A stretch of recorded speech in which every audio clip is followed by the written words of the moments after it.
Hello my dear children, we had finished layering, grafting and budding. All these three methods are examples of vegetative propagation. ഈ മൂന്ന് മെത്തേഡും ലെയറിങ്ങും ഗ്രാഫ്റ്റിങ്ങും ബഡ്ഡിങ്ങും vegetative പ്രൊപ്പഗേഷനിൽ പെടുന്നവയാണ്. കാരണം എന്താണ്? ചെടിയുടെ വിവിധ ഭാഗങ്ങൾ ഉപയോഗിച്ചിട്ടാണ് നമ്മൾ സാപ്ലിങ്സ് ഉണ്ടാക്കിയിട്ടുള്ളത് അല്ലേ? ചെടിയുടെ ഡിഫറെൻറ്റ് പാർട്സിൽ നിന്നാണ് നമ്മൾ സാപ്ലിങ്സ് ഉണ്ടാക്കിയിട്ടുള്ളത്. ഫോർ എക്സാമ്പിൾ ലെയറിങ്ങിലാണെന്നുണ്ടെങ്കിൽ നമ്മൾ ബ്രാഞ്ചിൽ നിന്നാണ് പുതിയ സാപ്ലിംഗ് ഉണ്ടാക്കിയത്. ഗ്രാഫ്റ്റിങ്ങിലാണെന്നുണ്ടെങ്കിൽ നമ്മൾ സ്റ്റെം കട്ടിങ്ങിൽ നിന്നാണ് പുതിയ സാപ്ലിങ്സ് ഉണ്ടാക്കിയത്. ബഡ്ഡിങ്ങിൽ നമ്മൾ ബഡ് യൂസ് ചെയ്തിട്ടാണ് പുതിയ സാപ്ലിങ്സ് ഉണ്ടാക്കുന്നത്. അപ്പം ഈ മൂന്ന് മെത്തേഡും വെജിറ്റേറ്റീവ് പ്രൊപ്പഗേഷനിൽ പെടുന്നതാണ്. കാരണം എന്താണ്? ഈ മൂന്ന് മെത്തേഡിലും സീഡ്സിൽ നിന്നല്ല പുതിയ പാർട്സ് ഉണ്ടായിട്ടുള്ളത് അല്ലേ, മറിച്ച് ആ പ്ലാന്റിൻ്റെ ഡിഫറെൻറ്റ് പാർട്സിൽ നിന്നാണ് നമ്മൾ തൈച്ചെടികൾ ഉൽപ്പാദിപ്പിച്ചത്. So these are examples of vegetative propagation. Now please observe this table. You can see two different varieties of crops. രണ്ട് ഇനത്തിൽപ്പെട്ട ക്രോപ്സിൻ്റെ സ്വഭാവ സവിശേഷതകളാണ് ഇവിടെ കൊടുത്തിട്ടുള്ളത്. Variety 1 and variety 2. So what are the peculiarities of variety 1? ആ വെറൈറ്റി 1ൻ്റെ നല്ല ആയുർദൈർഘ്യം അല്ലെങ്കിൽ നല്ല ആയുസ്സുള്ള വിഭാഗത്തിൽ പെടുന്നതാണ് വെറൈറ്റി 1. ലോ ഈൽഡ്, പക്ഷേ വിളവ് കുറവായിരിക്കും. Active growth in our soil, നമ്മുടെ മണ്ണിൽ നന്നായിട്ട് വളരും. ഹൈ റെസിസ്റ്റൻസ് ടു ഡിസീസ്, രോഗപ്രതിരോധ ശേഷി കൂടുതലാണ്. നീഡ്സ് ലെസ് നർച്ചറിങ്, കുറഞ്ഞ പരിചരണം മതി. And what are the peculiarities of variety 2? Variety 2വിൻ്റെ സ്വഭാവ സവിശേഷതകൾ എന്തൊക്കെയാണ്?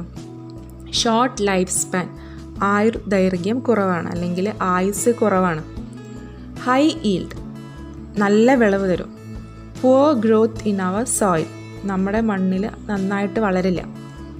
ലോ റെസിസ്റ്റൻസ് ടു ഡിസീസ്, രോഗപ്രതിരോധ ശേഷി കുറവാണ്.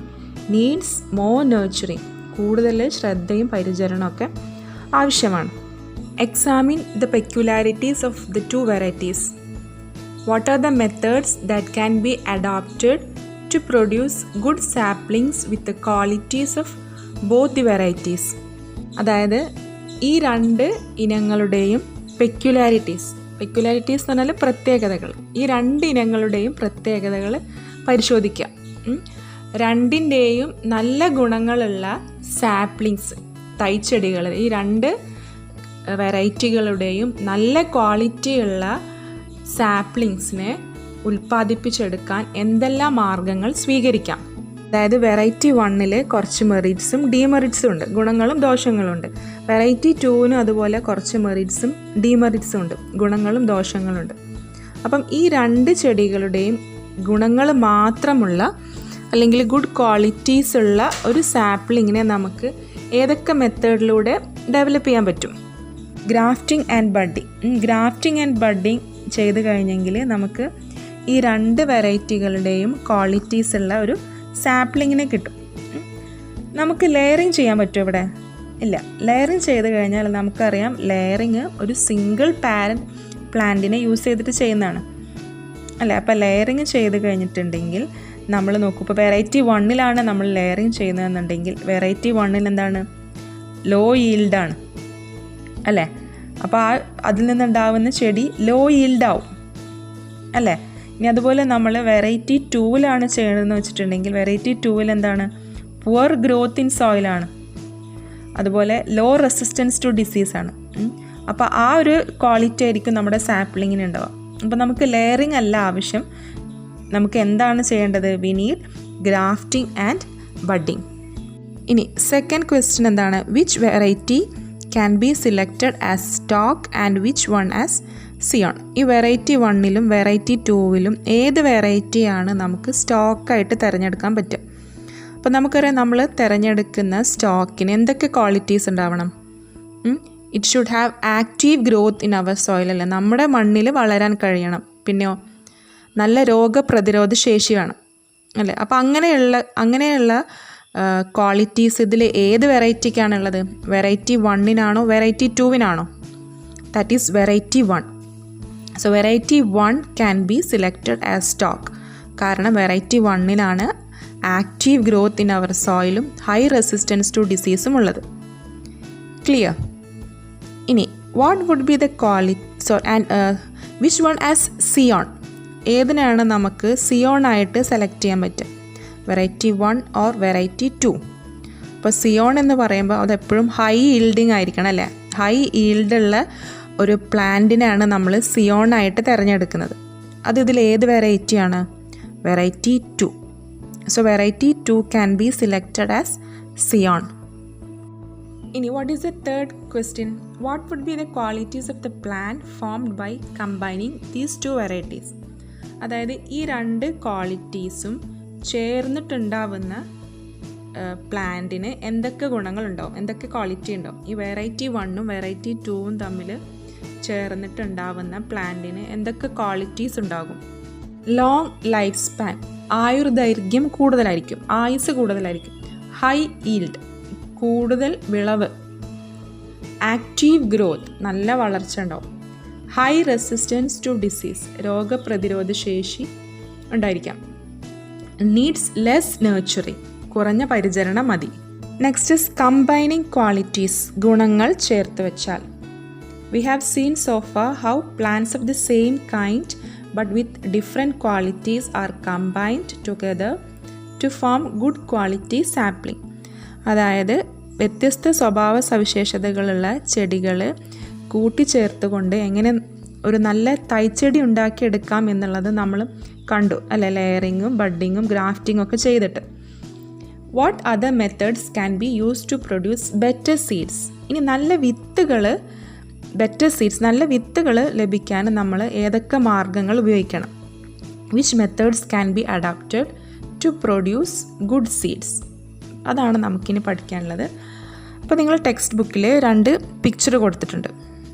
2 varieties of coconut tree. 2 variety തെങ്ങുകളാണല്ലേ. ഒന്ന് ടോൾ വെറൈറ്റി, ഉയരം കൂടിയ വെറൈറ്റിയാണ്. ഒന്ന് ഡ്വാർഫ് വെറൈറ്റി. ഡ്വാർഫ് വെറൈറ്റി എന്ന് പറഞ്ഞാൽ ഉയരം കുറഞ്ഞ വെറൈറ്റി. ഇപ്പോൾ ടോൾ വെറൈറ്റിയെ നമ്മൾ വെസ്റ്റ് കോസ്റ്റ് ടോൾ എന്ന് പറയും. West coast tall. അതുപോലെ ഉയരം കുറഞ്ഞ വെറൈറ്റിയാണ് ഡ്വാർഫ് വെറൈറ്റി. ആ വെറൈറ്റിയുടെ പേരാണ് ചാവക്കാട് ഓറഞ്ച്. ടോൾ വെറൈറ്റി എന്ന് പറയുമ്പോൾ ഉയരം കൂടിയ വെറൈറ്റിയാണ്. അതിൻ്റെ ഹൈറ്റ് എന്ന് പറയുന്നത് 20 to 30 മീറ്റേഴ്സ് ഹൈറ്റ് അല്ല, 20 മുതൽ 30 മീറ്റർ വരെ ഹൈറ്റ് ഉണ്ട്. Then yields in 6 to 10 years, 6 മുതൽ 10 വർഷം കൊണ്ടാണ് കായ്ക്കുന്നത്. 6 മുതൽ 10 വർഷം കൊണ്ട് കായ്ക്കും. Life span of 80 to 100 years, 80 മുതൽ 100 വർഷം വരെ നിൽക്കും. ഗ്രീൻ കളേർഡ് കോക്കനട്ട്, തേങ്ങ എന്ന് പറയുന്നത് നല്ല പച്ച ഇനം തേങ്ങകളാണ് ഈ തെങ്ങുകൾ ഉണ്ടാകുന്നത്. ഇനി രണ്ടാമത്തെ വെറൈറ്റി ഡ്വാർഫ് വെറൈറ്റി. ഡ്വാർഫ് വെറൈറ്റിക്ക് ഉയരം കുറവാണ്, പക്ഷേ എന്താണ്, നല്ല കായ്ഫലമുണ്ട്. അതായത് അത് 4 മുതൽ 5 വർഷം ആകുമ്പോഴത്തേക്ക് കായ്ക്കാൻ തുടങ്ങും. പിന്നെയോ life span of 30 to 35 years, ആയുർദൈർഘ്യം കുറവാണല്ലേ, 30 മുതൽ 35 വർഷമേ ആയുസുള്ളൂ. ഇനി അതിൻ്റെ കളർ, കോക്കനട്ടിൻ്റെ കളർ എന്ന് പറയുന്നത് യെല്ലോ ഓറഞ്ച് കളേർഡാണ്. Coconut will be yellow orange to brown coloured coconut. What are the advantages of tall variety? നീളം കൂടിയ വെറൈറ്റിയുടെ ഗുണങ്ങൾ എന്തൊക്കെയാണ്? Life span is up to 80 to 100 years, 80 മുതൽ 100 വർഷം വരെ ആയുസ് ഉണ്ടല്ലോ, അത്രയും കാലം അത് നിലനിൽക്കും. And what are the disadvantages of tall variety? Tall വെറൈറ്റിയുടെ ദോഷങ്ങൾ എന്തൊക്കെയാണ്? Height up to 20 to 30 metres, 20 മുതൽ 30 മീറ്റർ വരെ നീളമുള്ളത് കൊണ്ട് തന്നെ നമ്മളുടെ ഇപ്പോഴത്തെ ഈ സാഹചര്യത്തിൽ അല്ലെ തേങ്ങ ഇടാനൊക്കെ വളരെ പ്രയാസകരമാണ്, ഹൈറ്റ് കൂടുതലായതുകൊണ്ട്. Takes 6 to 10 years to give yield, അല്ലെ വിളവ് കിട്ടണമെന്നുണ്ടെങ്കിൽ 6 മുതൽ 10 വർഷം വരെ പിടിക്കും. What are the advantages of dwarf variety? Dwarf variety നീളം കുറഞ്ഞ ഇനത്തിൻ്റെ ഗുണങ്ങൾ എന്തൊക്കെയാണ്? Height is up to 8 to 10 meters. 8 മുതൽ 10 മീറ്റർ വരെയുള്ളൂ ഹൈറ്റ്. അപ്പോൾ തേങ്ങ ഇടാനൊക്കെ നമുക്ക് ഒരാളുടെ സഹായം കൂടാതെ ചെയ്യാൻ പറ്റും, ഹൈറ്റ് കുറവായതുകൊണ്ട്. Gives yield in 4 to 5 years. 4-5 വർഷം ആകുമ്പോഴത്തേക്ക് എന്താണ് അതിൽ കായ്ക്കാൻ തുടങ്ങും. 4-5 വർഷത്തിനുള്ളിലായിട്ട് കായ്ക്കാൻ തുടങ്ങും. ഇനി what are the disadvantages of dwarf variety? Dwarf വെറൈറ്റിയുടെ ഡിസഡ്വാൻറ്റേജസ് എന്തൊക്കെയാണ്? നീളം കുറഞ്ഞ ഇനത്തിൻ്റെ ദോഷങ്ങൾ എന്തൊക്കെയാണ്? Life span is up to 30 to 35 years. ആയുസ് കുറവാണല്ലേ, 30 മുതൽ 35 വർഷം വരെ ആയുർദൈർഘ്യമുള്ളൂ. ലോങ് വെറൈറ്റി കമ്പയർ ചെയ്ത് നോക്കുമ്പോൾ ഡ്വാർഫ് വെറൈറ്റിക്ക് ആയുസ് കുറവാണ്. What will be the qualities of a new seed produced by combining tall and dwarf varieties?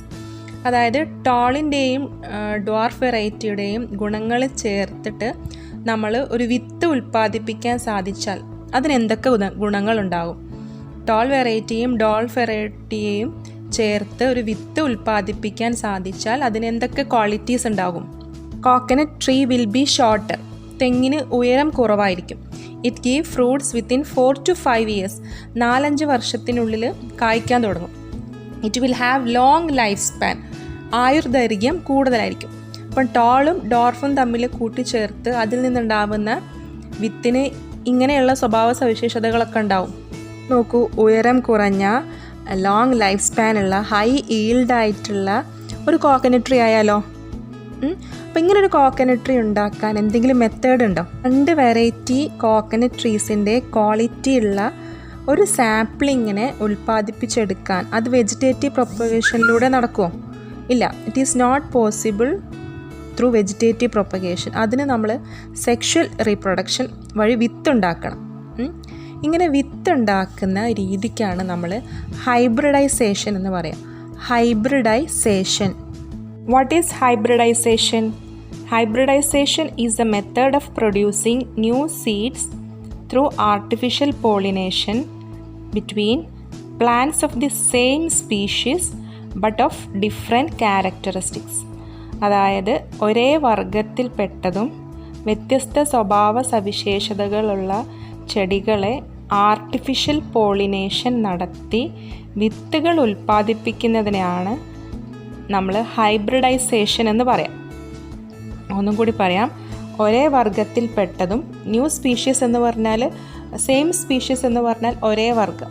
അപ്പം ഒരേ വർഗത്തിൽപ്പെട്ടതും വ്യത്യസ്ത സ്വഭാവ സവിശേഷതകളുള്ള ചെടികളെ ആർട്ടിഫിഷ്യൽ പോളിനേഷൻ നടത്തി പുതിയ വിത്തുകൾ ഉണ്ടാക്കുന്ന രീതിയെയാണ് നമ്മൾ ഹൈബ്രിഡൈസേഷൻ എന്ന് പറയുന്നത്.